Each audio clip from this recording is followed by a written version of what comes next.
What's the purpose of doing this kind of a pull down as compared to a regular lat pull down? The lower portions of the lats run up the side of the rib cage like a cable wrapping around a pulley. The only way that you can maximally stretch them is if you actually pull your pelvis apart from the rib cage and if you bring your arm up and across your face. And if you're doing a pull down with two arms at the same time, you can't do that. So performing a pull down where you allow this space to open up between the ribs and the hips, and where you allow the upper arm to come up and across the face as the shoulder elevates this way, that'll be the most specific and precise motion to target these lower lats. You can see the arm is moving in. It does end with its upper arm alongside his torso. Therefore, he is getting a full shortening of the lats that wasn't present on the other ones, right? He wasn't pulling it in. Yeah. He was pulling it back, right? So make up your mind. Where are the origins? Where are the origins? I mean, this is key. Move the limb toward the origins of the muscle you're targeting, period. The problem with this one is that it's got way too much. Now, he thinks that's a virtue. He thinks that gives you this beautiful stretch and that that's valuable. It's not. It's not, for a couple of different reasons. First of all, we know that muscles are strongest in their first third of their range of motion.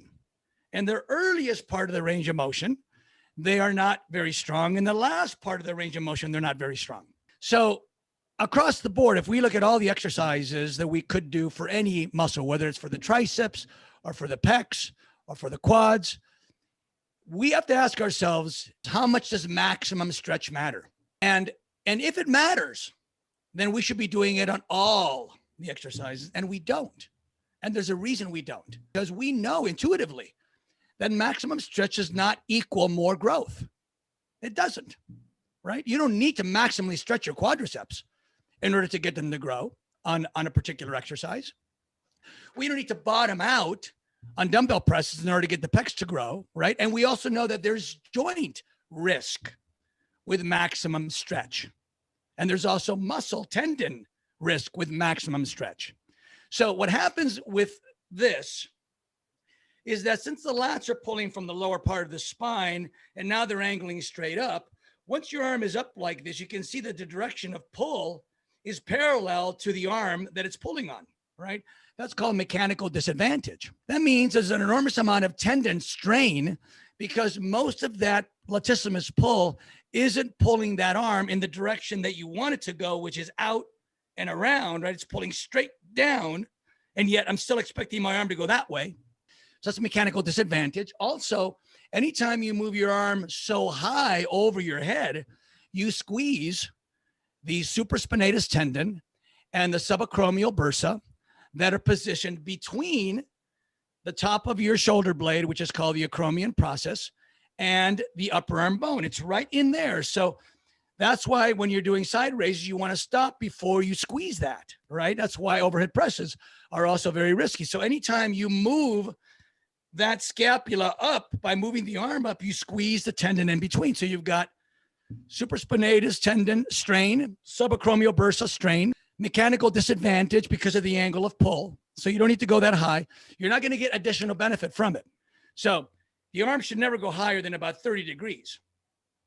If the resistance came from that same 30-degree angle and you pull inward like this, what you find is that the angle at which the lat pulls on the upper arm bone gets to about perpendicular. This is mechanical advantage here, but that's also the place where the upper arm is perpendicular to the cable. So where the cable gives you the most resistance, you become the strongest, right in the middle, right? So as you come farther in and that lat starts to lose a little bit of strength because all muscles lose strength as they fully contract, the angle of the pull is slightly less than perpendicular with the cable. So you have a natural diminishment of the resistance. That's why the direction of resistance should be there and not there. You don't want to do that much range of motion. You don't want to create that shoulder injury risk.